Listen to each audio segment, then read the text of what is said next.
안녕하세요. 오늘은 제가,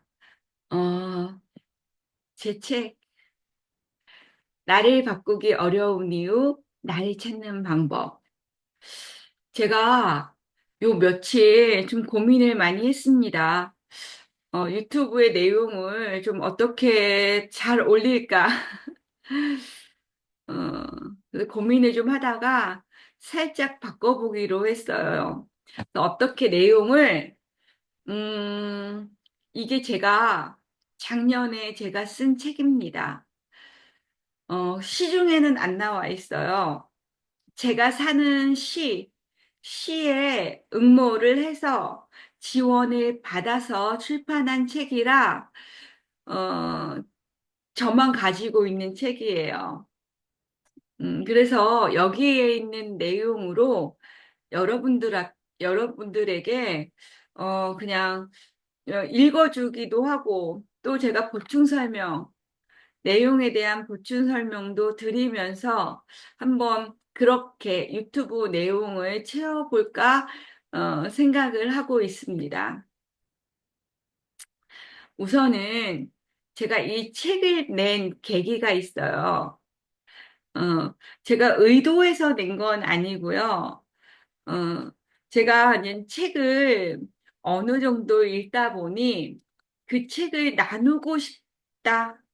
어, 왜 나누고 싶어졌냐면 내가 책에서 배운 지식들을 제 삶에, 제 삶에 하고 보니까 정말 이 좋은 감정들이, 충만한 감정들이 오는 거예요. 그걸 어떻게 느꼈냐? 정말, 뭐, 제 삶이 그렇게 판타스틱하게 좋지는 않은데도 불구하고, 나쁘지도 않고, 화나지도 않고, 그냥 항상 똑같은 기분에 똑같은 지금의 상태.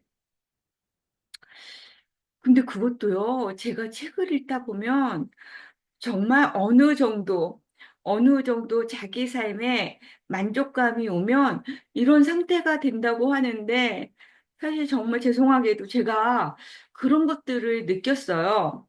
그리고 그래서 제가 터득한 그 지식과 지혜들을 나누고 싶어졌어요. 그게 2023년 정도, 코로나 이제는 끝날 무렵이요.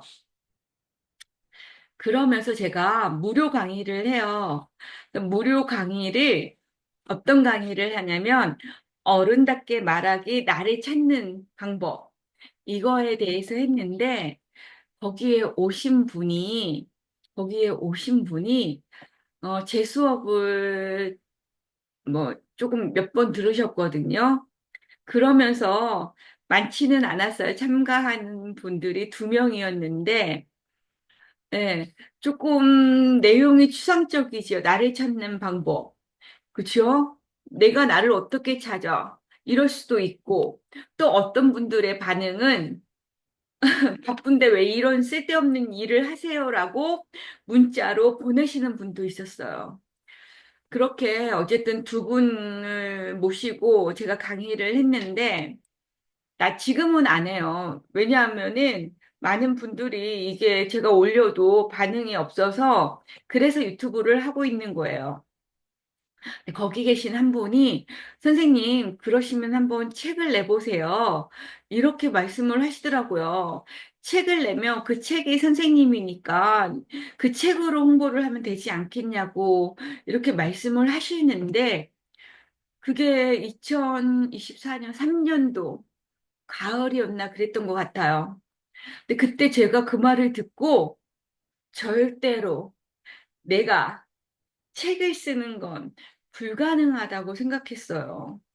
왜냐면 진짜로 한 뭐 2, 30페이지는 쓸 수 있지요. 2, 30페이지는 쓸 수 있는데 책이라는 건 2, 30페이지가 아니잖아요. 기본이 몇백 페이지.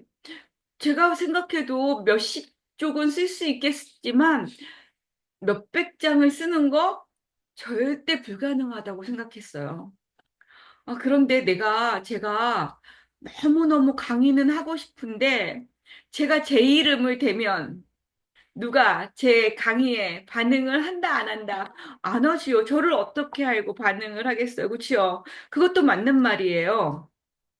그분들이 저를 어떻게 알고, 또 그 개 중에는요, 저한테 이제는 카톡을 보내서 종교 이단이면 어떡하냐고, 다른 사람들이 다 종교단체에서 나오고, 나만 아니면 그런 것들이 무서워서 못 오신다는 분들도 꽤 있었어요, 여러분들. 그러니까 또 그분들 마음도 이해는 돼요. 하지만, 그래도 제 진짜 마음은 그럼에도 불구하고, 내가 가는 그 가는 걸 결정하는 건 누구다? 나다. 그리고 내가 누구를 믿고, 그 사람을 믿고가 아니라 나를 믿고, 자신을 믿고, 그럼에도 불구하고 가서, 거기가 진짜 종교단체인지, 진짜 제가 이제 강의 개설한 거요. 그게 진짜 안 좋은 건지 좋은 건지는 어떻게 알 수 있어요? 직접 가야지. 가서 확인을 해야지 알 수 있는데 생각보다 많은 분들이 직접 오셔서 확인하는 걸 두려워하시고, 예, 안 하시더라고요. 그쵸? 근데 저는 사실 그렇게 생각해요.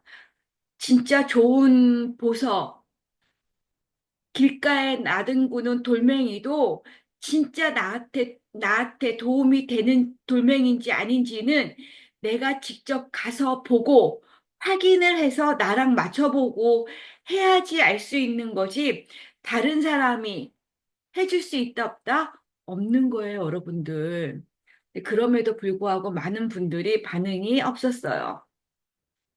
그래서 제가 그분의 말을 한마디, 딱 한마디 책을 내보시는 게 어떻겠습니까? 라는 그 말을 듣고 강의는 너무너무 하고 싶어서 제가 뭘 했냐면은요, 전자책을 썼어요. 전자책은 여러분, 페이지가 40페이지인가 50페이지만 넘으면 돼요. 이 전자책은 쓸 수 있겠다. 라고 해서 제가 뇌과학 책을 조금 쉽게 풀어서 전자책을 썼습니다. 써서 올렸어요. 어디에다? 있잖아요. 뭐지? 인터넷 컴퓨터 올리는 데에다가. 근데 이제 그 전자책도 사실 홍보가 돼야 되고, 여러 가지 이제는 내 거를 알려야 되는데, 제가 이제 그거를 또 잘 못해요. 그래서 전자책을 올렸지만, 실패를 했어요. 왜냐면 전자책은 내가 얼마까지 하겠다라고 딱 정해야 돼. 그래서 거기서 그 금액이 안 넘으면 실패 뭐 이렇게 되더라고요. 그리고서 이제 그 전자책을 제가 제 수업을 참가하신 분한테 드렸어요. 그리고 나서 그분이 제 걸 읽어보시고 나서 뭐라고 했냐면, 선생님, 이 전자책 읽어봤는데, 그래도 자기한테는 조금 어렵다는 거예요. 응? 그래서 선생님의 스토리가 좀 녹여 있었으면 좋겠다. 이 실예, 선생님의 예가 그 책에 좀 담겼으면 좋겠다라고 또 저한테 조언을 해주시더라고요. 근데 그때는, 조언보다 나의 스토리를 얘기할 용기도, 생각을 안 한 건 아니지만, 얘기할 용기도 없었고, 그렇다고 또 저의 스토리가 그렇게 여러분들한테 알릴 만한, 자랑거리가 될 만한 그런 내용도 없어서, 사실은 적지 않은 거였거든요. 근데 어쨌든 그분이 그렇게 얘기를 하시더라고요. 그래서 다시 또 시간을 갖고 생각을 했어요. 그래. 왜냐면 인간이 왜 스토리에 끌리냐면은요. 그 스토리가 누구의 스토리가 될 수 있다? 자신의 스토리가 될 수 있다고 생각하기 때문에 그 스토리에 끌릴 수밖에 없는 거예요. 우리가 객관적으로 지식을 풀어놓은 것과 그 지식을 내가 삶에서 녹여서 내 삶에서 나온 스토리는 더 진정성이 있게 되는 거죠. 그래서 사람들이 사실 그래서 스토리에 끌리는 건데, 제 거를 노출하는 게 사실 조금 부담스러웠어요. 그래도 어쨌든 제가 다 알고 있는 또 내용들이라, 스토리를 넣어주면 읽는 분들한테는 더 좋지요. 사실은 이해가 쏙쏙 되니까. 그래서 고민을 하다가, 그래, 다시 스토리를 넣어서 한번 다시 책을 내봐야지 하고 생각하지는 않았어요. 스토리를, 제가 이제 그거를 티스토리에 작업을 해요. 그래서 전자책 쓴 것도 다 티스토리에 있거든요. 그거를 책을 내겠다고 생각하지 않고 제가 잠깐 시간의 여유가 있을 달이 있었어요. 작년 봄에. 그래서 제가 시간이 좀 있어서 거기에 있는 티스토리에 있는 제가 전자책들을 다시 수정을 합니다. 어떻게 제 스토리를 그 안에 넣어요. 그리고 어떻게 내 마음속으로는 언젠간 다시 이 내가 지금 작성한 글들을 책으로 내겠다라는 생각은 있었어요. 그래도 그게 언제쯤인지는 모르겠지만 내가 시간이 있을 때 빨리 작성해 놓으면 언젠가는 책으로 나올 수도 있겠지라고 제가 그렇게 생각을 하면서 이제 전자책을 제 스토리를 녹이면서 수정을 합니다. 그렇게 작년 봄에 3, 4월 달에 수정을 하고요. 그리고 뭐 책을 낸다는 저기는 없었지요. 그런데 우연찮게 제가 이제는 학교를 왔다 갔다 하는데 어디 플랜카드가 붙어 있는 거예요. 그게 뭐였냐면 청주시에서 지원하는 일책 깎기 운동이었어요. 근데 그게 18회인가 그렇게 됐는데 그 전까지는 제가 그게 내 눈에 안 띄었어요. 근데 작년에 딱 18회 때 18회 동안에 그게 있었는데 저는 절대 보지 못했거든요. 근데 작년에 보이는 거예요. 아, 그래서 글은 거의 써놨겠다. 그러면 이거 내가 지원하는 건 쉬워요, 어려워요? 쉽지요. 글이 다 있으니까는요. 그래서 제가 지원해서 이렇게 책까지, 가을에 책까지 만들어서, 과정이 이래요.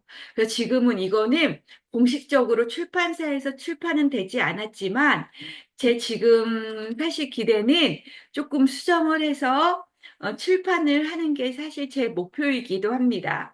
그래서 여러분들하고 우선은 제 책으로 이거 제가 썼지만 제 나름대로는 쉽게 제 삶에 녹아있는 이야기를 녹여서 그렇게 썼기 때문에 제가 제 책을 읽어드리면서, 거기에 중간중간 설명을 좀 드리면 어떨까라는 생각으로 제 책으로 이제는 유튜브 내용을 채우려고 합니다.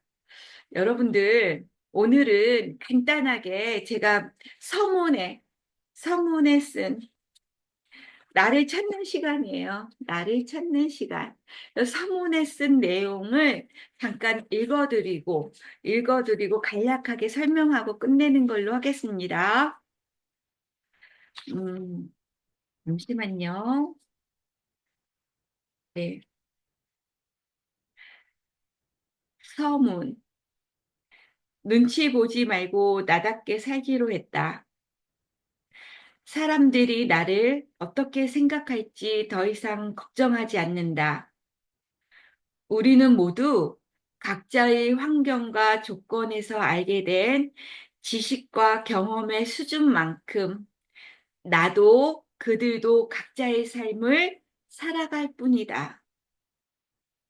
단, 그 분야의 전문가인가 아닌가는 구분할 필요가 있다. 이를 제외하면 우리는 저마다의 가치관과 믿음에 따라 자신의 생각을 마음대로 주변 사람들과 소통하며 산다. 타인의 조언이, 타인의 조언이나 말이 절대적으로 나와 꼭 맞는 상황도 아니다. 이런 주변에 잡다한 소리에 신경 쓸 필요 없다. 내가 처한 상황이나 감정은 누구보다 내가 가장 잘 안다. 내가 선택한 길이 어렵고 고난이 되더라도 그 누구도 탓하지 말고 나의 길을 꾸준히 가려는 단단한 마음 상태만 있으면 된다. 맞아요. 여러분들, 나나 내 주변 동료들이나 내 주변 친구들이나 다들 어때요? 다들 각자의 우주 안에서 자신들이 믿는 가치관과 믿음에 따라 그냥 자기의 생각을 나누면서 살 뿐이에요, 여러분들. 이 뜻은 무슨 뜻이냐면 다른 사람이 나한테 얘기를 해요. 충고도 될 수 있고 조언도 될 수 있고 나쁜 말도 될 수 있어요. 그거는 단지 그 사람의 세상 안에서 그 사람이 해석한 거예요. 그걸로 우리가 기분 나빠할 필요 있다 없다? 없어요. 그냥 그 사람은 자기의 믿음, 가치관을 나한테 얘기할 뿐이에요. 내가 그 사람의 가치관이나 믿음이 괜찮네 하고 받을 가치가 있으면 받는 거고 쓸데없는 말이네. 그러면 속으로만 그래 너는 너 세상 네가 믿는 대로 믿어. 나는 내 세상에 있으니까. 이렇게 여러분들 무시하시면 돼요. 그리고 어떻게? 여러분들이 여러분들의 우주, 여러분들이 생각하는 가치관, 믿음에 따라 여러분들의 우주를 만들면 돼요. 단 여기서 중요한 건 뭐냐면 여러분들 우리가 같이 사는 세상이잖아요. 여기에서 중요한 게 내 우주지만 내가 만드는 우주지만 그 우주 안에 있는 가치관이나 믿음은 나한테도 이루어야 되고 다른 사람, 타인에게도 방해되지 않고 해가 되지 않고 이로운 것이어야 우리가 세상이 내 우주가 밝게 빛날 수가 있는 거예요. 그래서 여러분들 이거 하나는 사실 좀 참고해서 여러분들의 우주를 만드시는 게 좋겠다라고 생각이 듭니다. 그리고 여러분들 잠시만요. 네. 인생은 자신이 누구인지를 찾아가는 과정이다. 더불어 주어진 환경을 넘어 자신을 좀 더 나은 사람으로 진화시켜 가는 과정이기도 하다. 이를 위해서는 다른 사람이 아닌 나에게, 나에 대한 질문을 해야 한다. 자신이 진짜 하고 싶은 일이 무엇인지, 내가 가장 중요하게 생각하는 가치관은 무엇인지, 내가 바라는 이상적인 삶은 어떤 삶인지, 나는 어떤 일을 할 때 가장 행복을 느끼는지, 나는 내 일을 정말 사랑하는지 등의 질문을 누구에게, 나에게 매일 반복적으로 해야만 나답게 살 수 있는 길이, 방법이 열린다. 여러분들, 우리가 가끔 삶의 의미라는 거 듣기도 하고 고민하기도 하죠. 저는 그거를 삶의 의미라는 건 자신이 누구인지를 찾아가는 과정도 삶의 의미가 될 수 있다고 봅니다. 그리고 또한 어떻게 나에게 주어진 환경, 내가 원하는 환경은 아니지만 또 나에게 주어진 유전인자, DNA, 내가 원하는 유전인자는 아니지만 그럼에도 불구하고 내 환경과 유전인자에서 조금 진화된 나를 만드는 거, 그것도 삶의 의미가 될 수 있다고 생각합니다. 여러분들, 삶의 의미를 만들기 위해서는 다른 사람이 아닌 누구, 나에게, 나에 대한 질문을 해보는 게 우리가 살아가는 삶의 의미가 될 수 있음을 저도 느꼈고 충분히 우리에게 충만한 감정을 줄 수 있는 질문이 되지 않을까 합니다. 여러분들, 오늘도 여러분들을 응원합니다. 그리고 저를요.